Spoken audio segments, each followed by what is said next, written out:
High above the world, drifting through the jet stream, float the sky orchard's vast spherical farms suspended in the winds. From a distance they look like glowing clouds, but inside each one is a living ecosystem. Growing food hundreds of miles above the earth, their roots aren't in soil, but in the sky itself. Long nutrient tendrils trail behind them, pulling moisture from passing clouds and sunlight from every direction.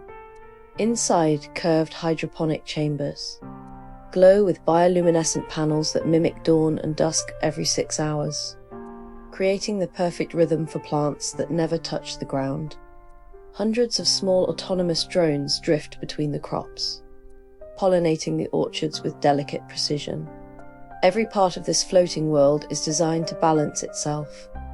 Water condensed from clouds, minerals recycled endlessly, and waste transformed into new growth. But the sky orchards are not just farms. They are communities. People live inside these drifting spheres, waking to artificial sunlight, tending glowing gardens, and watching the storms far below through curved windows. Children learn weather patterns in classrooms that overlook the cloud tops. Workers walk along exterior maintenance paths, thousands of feet above the earth, tethered to railings as winds roar beneath their feet. And yet, for all their beauty, the sky orchards carry a quiet danger, because up here, the winds decide everything. The jet stream is their highway, but also their only anchor. When the winds are strong, the orchards drift gracefully along their routes. But when the jet stream slows, everything changes. The farms stop drifting, and they start sinking. Inside, the air grows thin. Pressure drops. The entire structure begins to creak like a living creature under strain. Every orchard crew knows this sound. They call it the warning pulse, a deep, metallic heartbeat that echoes through the rings. And when it starts, you have minutes. Some sky orchards never catch the wind again.